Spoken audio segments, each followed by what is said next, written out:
आपका आज के इस वीडियो में। आज मैं आपके लिए लेके आई हूँ सीटेट के सीडीपी के फुल 30 क्वेश्चन। तो बिना देर किए वीडियो को स्टार्ट करते हैं, जो कि आपको आपके प्रिपरेशन में बहुत ज़्यादा हेल्प करेंगे। फर्स्ट क्वेश्चन था आपका, बचपन से वयस्कता के परिवर्तन काल का समय कौन सा है? तो इसका राइट आंसर होगा, ये तो आप सभी को पता है, किशोरावस्था। आपकी पेपर को ध्यान में रखते हुए मैं ये इम्पोर्टेंट क्वेश्चन लेके आई हूँ आपके लिए, आपके प्रैक्टिस के लिए। नेक्स्ट क्वेश्चन, निम्न में से किसके लिए स्थूल गामक कौशल के उपयोग की आवश्यकता होती है? स्थूल गामक कौशल कौन से होते हैं आपके? जिसमें है ना बड़ी मांसपेशी वर्ग करती हैं वो स्थूल गामक होते हैं, जिसमें छोटी मांसपेशी वर्ग करती हैं वो सूक्ष्म होते हैं। सूक्ष्म को क्या बोलते हैं? फाइन मोटर स्किल्स, और स्थूल को बोलते हैं gross motor skills.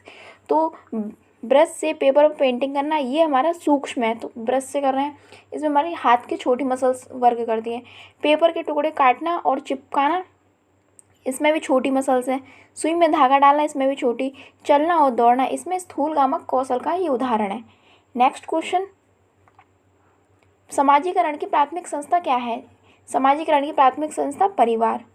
Next question, यह मान्यता है कि भौतिक वस्तुएं जैसे गुड़िया कार में सजीव गुण होते हैं, क्या कहलाती हैं? ये क्या होता है, मतलब जो बच्चा होता है, छोटा बच्चा, तो वो क्या मानता है, जैसे गुड़िया है, कार है, और वो सभी चीज़ों को सजीव समझता है। तो इस गुण को क्या बोलते हैं, क्या चीज़ होती है? तो ये क्या होती है? जीववादी सोच, एनिमिज्म थिंकिंग, जो कि प्याजे बताते हैं। बच्चा छोटा होता है, फर्स्ट स्टेज में होता है, उसमें होती है ये। नेक्स्ट क्वेश्चन आया था असर्शन और रीज़न वाला। अभिकथन दिया है इसमें, 4 वर्षीय रिया लंबे और चौड़े 2 बर्तन में एक ही समय में समान मात्रा में पानी डालते समय बर्तनों की ऊंचाई और चौड़ाई को ध्यान में नहीं रख पाती। वो क्या करती है? ओनली एक ही एस्पेक्ट को ध्यान में रख पाती है। उसने पानी तो सेम ले लिया, बट उनकी जो बर्तन की साइज और शेप था ना, वो ध्यान में नहीं रख पाती है। तो जीन पियाजे के अनुसार रिया संज्ञानात्मक विकास के पूर्व संज्ञानात्मक चरण में है। तो बिल्कुल सही आंसर होगा ये वाला। कौन से चरण में? इसका राइट आंसर होगा ए और आर दोनों सही हैं, और ए सही, आर सही व्याख्या करती है ए की। नेक्स्ट क्वेश्चन आया था आपका, क्वेश्चन नंबर 6 आया था, संकेतों व अन्य तरीकों द्वारा बच्चों को जरूरत पड़ने पर मदद करना क्या कहलाता है? ये किसका उदाहरण है? इसे क्या कहलाता है? पाड़ कहलाता है, जो कि स्कैफोल्डिंग बोलते हैं इसको। जो ये किसने दिया था ये टर्म? वाइगोत्स्की ने दिया था। ये क्वेश्चन बहुत पूछे जाते हैं, भर भर के वाइगोत्स्की से क्वेश्चन आते हैं पाड़ को लेकर। ये इसको मचान भी बोलते हैं। घुमा फिरा के यही क्वेश्चन पूछे जाते हैं सारे, तो इसीलिए आप प्रैक्टिस को अपनी कंटिन्यूस कीजिए। नेक्स्ट क्वेश्चन आया था आपका, बच्चों की शिक्षा के लिए वाइगोत्स्की के सिद्धांत का अनुप्रयोग प्रस्तावित करता है। क्या प्रस्तावित करता है? सहयोगात्मक क्रिया प्रसूत रटंत या निष्क्रिय। तो वाइगोत्स्की कैसे कहते हैं, कैसे उनका जो सिद्धांत है किस पर बेस्ड है? सहयोगात्मक अधिगम पर, कोलैबोरेटिव लर्निंग पे। नेक्स्ट क्वेश्चन आया था क्वेश्चन नंबर 8, कोलबर्ग के नैतिक विकास के किस चरण में व्यक्ति अपने व्यवहार के परिणाम के बजाय दूसरों के अपेक्षा अनुसार कार्य करता है? किस चरण में करता है? अपने व्यवहार की बजाय दूसरों की अपेक्षा में। तो इसका क्या होगा? कन्वेंशनल चरण में करता है, परंपरागत चरण में। नेक्स्ट क्वेश्चन, एक प्रगतिशील कक्षा कैसी होती है? प्रगतिशील कक्षा, प्रोग्रेसिव क्लासरूम कैसा होता है? चाइल्ड सेंटर्ड होता है, विद्यार्थी केंद्रित होनी चाहिए। शिक्षक केंद्रित नहीं होती, पाठ्य पुस्तक नहीं होती, ना ही परीक्षा केंद्रित होती। कैसी होती है? विद्यार्थी केंद्रित। नेक्स्ट क्वेश्चन, रेनू एक विद्यालय में परामर्शदाता है। हावर्ड गार्डनर के सिद्धांत के अनुसार प्रभावी परामर्शदाता के रूप में उसके पास कौन सी बुद्धि होनी चाहिए? जो परामर्शदाता होते हैं, दूसरों को एडवाइस देते हैं, उनके में कौन सी बुद्धि होनी चाहिए? अंतर्वैयक्तिक बुद्धि, वो दूसरों के भावनाओं को समझ पाए। नेक्स्ट क्वेश्चन आया था क्वेश्चन नंबर 11, राष्ट्रीय शिक्षा नीति 2020 के अनुसार एक शिक्षक को शिक्षण अधिगम प्रक्रिया के दौरान प्राइमरी स्कूल के बच्चों से संप्रेषण के लिए किस भाषा का उपयोग करना चाहिए? केवल क्षेत्रीय भाषा का, केवल हिंदी भाषा का, या अंग्रेजी का, या मातृभाषा का? तो ये आप सभी को पता है, किसका प्रयोग करना चाहिए? केवल मातृभाषा का ही प्रयोग करना चाहिए प्राइमरी कक्षा के दौरान। जो प्राइमरी क्लास होती है 1 to 5 तक, मातृभाषा का ही। नेक्स्ट क्वेश्चन, 5 साल की वैशाली ने अपनी माँ से कहा, माँ मुझे अमित की तरह फुटबॉल चाहिए। वैशाली को जवाब देते हुए उसकी माँ ने कहा, फुटबॉल तो केवल लड़के खेलते हैं।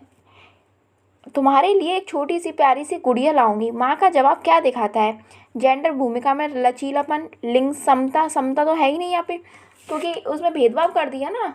ये लड़के लड़के तो ये करते हैं और लड़कियाँ ये करती हैं काम। और लिंग रूढ़िबद्धता या लिंग प्रासंगिकता, क्या होगा इसका राइट आंसर? लिंग रूढ़िबद्धता। जो सदियों से चली आ रही हैं, जो परंपराएं चली आ रही हैं, वही हमारी क्या कहलाती है? लिंग रूढ़िबद्धता। कि लड़के ये करेंगे, लड़कियां ये करेंगी, लड़कियां खाना बनाती हैं, लड़के बाहर का काम करेंगे। बस। नेक्स्ट क्वेश्चन आया था, हर बार हर सेट में एक नए क्वेश्चन, एक तो जेंडर से आता है, वाइगोत्स्की से आते हैं 2-3 क्वेश्चन। क्वेश्चन नंबर 30 देखिए। 13, बच्चों का नामीकरण व उन्हें वर्गों में बांटना क्या होगा इससे? तो इसका राइट आंसर होगा आपका, बच्चों के समूह में हीनता और सीखने की लाचारी को जन्म देगा। ये इसमें क्या कर देंगे? बच्चों का नामीकरण कर देंगे, उनको ठप्पा लगा देंगे और उनको अलग अलग वर्गों में बांट देंगे। ये इस जाति के बच्चे हैं और ये इस समुदाय के हैं और ये इस समुदाय के हैं। तो इससे क्या होगी? बच्चों के समूह में हीन भावना उत्पन्न होगी उनमें और सीखने की लाचारी को जन्म देगा। तो वो मतलब सीखेंगे नहीं, बस वो यही सोचते रहेंगे। नेक्स्ट क्वेश्चन, क्वेश्चन नंबर 14, सतत व समग्र मूल्यांकन के क्या मायने हैं? इसका राइट आंसर होगा आपका, विद्यार्थियों को एक दूसरे से तुलना नहीं करनी, केवल शैक्षिक गतिविधियों को नहीं ध्यान में रखना। सतत व समग्र मूल्यांकन, इसमें ही समग्र में ही पूरा वर्ड आ रहा है। समग्र मतलब उसका जो कम्प्लीटली डेवलपमेंट के बारे में, कंप्लीट जो भी स्कूल की उसकी एक्टिविटी है, सारी चीज़ें उसको शामिल करना है। साल के अंत में ये भी नहीं, ये तो वो होता है योगात्मक मूल्यांकन। बच्चे के व्यापक विकास से जुड़ी सभी स्कूल गतिविधियों को शामिल करना। होलिस्टिक और स्कॉलस्टिक दोनों पक्ष को आकलन कहलाता है सतत व समग्र मूल्यांकन। नेक्स्ट क्वेश्चन, क्वेश्चन नंबर 15 आया था, प्रभावी शिक्षक कक्षा में शिक्षण अधिगम की प्रक्रिया में अक्सर जांच करने वाले प्रश्नों का प्रयोग करते हैं। इससे शिक्षक को किस प्रकार का मूल्यांकन करने में मदद होगी? क्या प्रक्रिया में अक्सर जांच करने वाले प्रश्न का प्रयोग करते हैं?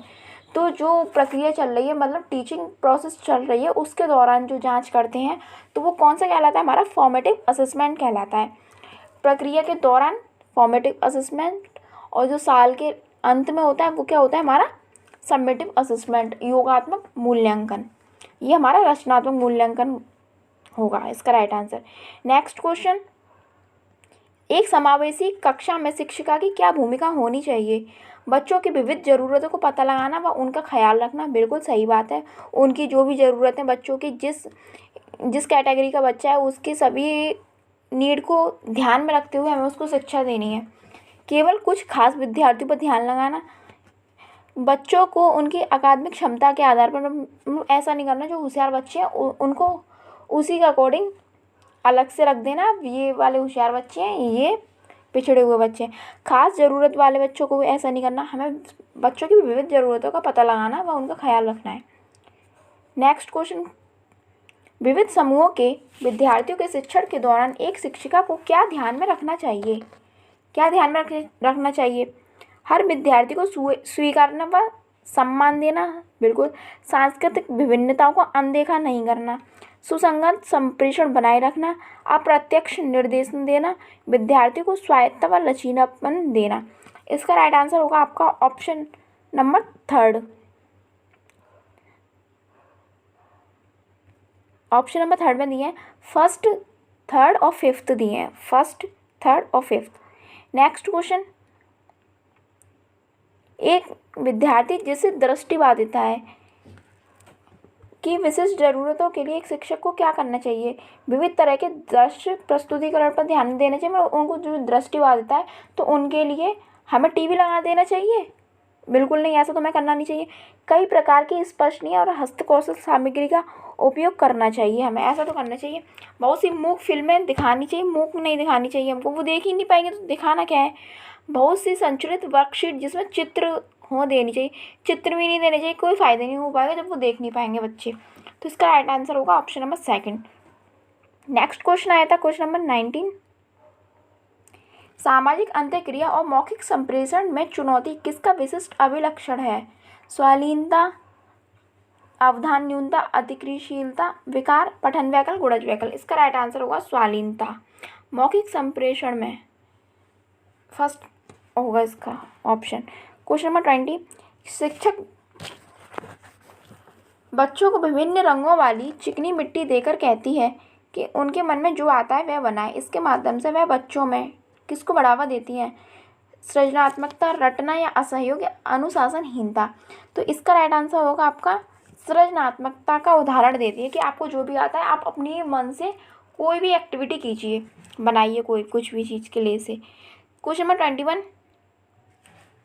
बचपन में प्रारंभिक सालों के में किसके विकास पर ध्यान केंद्रित करना चाहिए? शारीरिक, सामाजिक, संज्ञानात्मक क्षमता, संवेगात्मक या फिर अमूर्त तर्क। तो इसका राइट आंसर होगा आपका ऑप्शन नंबर 3।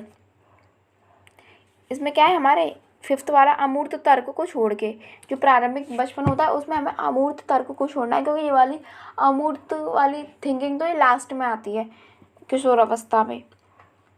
तो इसका राइट आंसर होगा option number 3। Next question number 22, रचनावादी कक्षा में अर्थपूर्ण सीखना क्या कहलाता है? जानकारी के भंडारण व उपयोजन से होता है, अन्वेषण व अंतक्रिया के खोज की प्रक्रिया, इनाम व सजा के प्रयोग से, बराबर वेतन तथा अभ्यास से। ऐसा नहीं हो रचनावादी। तो इसका राइट आंसर होगा आपका अन्वेषण व अंतक्रिया। खुद से बच्चे एक्सप्लोर करेंगे तब होगी रचनावादी कक्षा में अधिगम तब होगा। नेक्स्ट क्वेश्चन, एक शिक्षिका एक बच्ची को जो अवधारणा को समझने में असमर्थ है के साथ मिलकर काम करती है और उसे इशारे देते हुए ये प्रक्रिया क्या कहलाती है? देखिए ये वाला अभी ऊपर भी क्वेश्चन आया था। तो इशारे देना किसी को तो वो क्या कहलाते हैं? स्कैफोल्डिंग, पहाड़ कहलाती है। नेक्स्ट क्वेश्चन, इसी साइड में 2 क्वेश्चन मिल गए पहाड़ से संबंधित। अब घुमा के दे दिया, बस वो शब्द वो ही थे, क्वेश्चन घुमा दिया। अभिकथन और रीजन वाला है। एक शिक्षिका कक्षा को संवादात्मक बनाने के लिए बच्चों के आसपास के पर्यावरण उदाहरण शामिल करती है। इसका तर्क दिया है, सामाजिक संस्कृति संदर्भ में सीखने की महत्वपूर्ण भूमिका होती है। बिल्कुल सही बात है, दोनों बात करेक्ट है। बिल्कुल ए और आर दोनों सही हैं और आर सही व्याख्या करता है ए की। नेक्स्ट क्वेश्चन, ये तो समझाने की ज़रूरत ही नहीं है, सीधा क्वेश्चन है। क्वेश्चन नंबर 25 आया था, निम्न में से क्या बच्चे की समस्या समाधान में बाधा उत्पन्न करेगा? समस्या को सही पहचानना, समस्या को स्पष्टता से परिभाषित करना, पहले से सुलझाई मिलती जुलती समस्याओं के बारे में सोचना, या फिर वस्तुओं के इस्तेमाल से पारंपरिक तरीके पर स्थिर रहना। मतलब जो भी हमने समस्या समाधान किया वो हमको बस एक ही तरीका पकड़ लेना है, उसी की रट्टू तोता की तरह रट लगा लेनी है, इसी तरीके से करना है। तो ऐसा नहीं करना, ये बाधा उत्पन्न करेगा। नेक्स्ट क्वेश्चन, ये भी अगरसन और रीजन का है। विद्यार्थियों द्वारा की गई गलतियों व त्रुटियां शिक्षकों व विद्यार्थियों की सफलता को दर्शाती हैं। तर्क दिया है, बच्चों में खुद से सोचने की क्षमता नहीं होती, उनके सीखने को सुनिश्चित करने के लिए उन्हें लगातार निर्देश देने पड़ते हैं। ये बिल्कुल गलत बात है। बच्चों में सोचने समझने की खुद क्षमता होती है, जन्मजात क्षमता होती है बच्चों में। तो इसका राइट आंसर होगा विद्यार्थियों द्वारा की गई गलतियां त्रुटियां शिक्षकों, ये भी गलत है आपका बिल्कुल। नेक्स्ट, तो इसका आंसर होगा आपका ए और आर दोनों ही गलत हैं। नेक्स्ट क्वेश्चन नंबर 27, निम्नलिखित में से कौन सा भाव नहीं है? भाव पूछा है, क्रोध, प्यार, भय, ये तीनों आपको दिख रहे हैं, ये इमोशंस है आपके, ये भाव है। स्मृति भाव नहीं है ये। नेक्स्ट क्वेश्चन, प्राथमिक शिक्षिका अपने विद्यार्थियों में आंतरिक अभिप्रेरणा को बढ़ावा देने के लिए क्या कर सकती है? हर विद्यार्थी के एक प्रयास की प्रशंसा करके, अवांछनीय व्यवहार को दंडित करके, विद्यार्थियों की प्रतिस्पर्धा को बढ़ावा देकर, बच्चों को सीखने में आनंद की अनुभूति को प्रोत्साहित करके। इसका राइट आंसर होगा option number 4। Next question number 29, बच्चों का समग्र शारीरिक व मानसिक स्वास्थ्य अधिगम को प्रभावित नहीं करता, बाधा डालता है, इससे संबंधित नहीं है, सुसाधित करता है। तो इसका राइट आंसर होगा सुसाधित करता है। जो भी बच्चों का समग्र शारीरिक व मानसिक स्वास्थ्य है वो अधिगम को सुशासित करता है। मतलब जब हमारी मेंटल हेल्थ ही ठीक नहीं हुई तो हम बिल्कुल पढ़ने में हमारा मन ही नहीं लगेगा। ये इस सेट का लास्ट क्वेश्चन, रूही का मानना है कि उसने ठीक से पढ़ाई नहीं की, जिसके कारण उसे विज्ञान में अच्छे नंबर नहीं मिले। जबकि वह विज्ञान में बहुत अच्छा प्रदर्शन कर सकती थी। रूही ने अपने प्रदर्शन का आरोपण किस कारक को कर रही है? तो इसका राइट आंसर होगा कोशिश की कमी को कर रही है। ये हो गए आपके इस सेट के फुल 30 क्वेश्चन। यदि आपको वीडियो पसंद आए तो वीडियो को लाइक कीजिए, और आप यदि चैनल पर नए हैं तो हमारे प्रीवियस वीडियो को ज़रूर देखिए, आपको ज़रूर हेल्प मिलेगी उनसे। अब मिलते हैं आपसे नेक्स्ट वीडियो में। Thanks for watching my videos.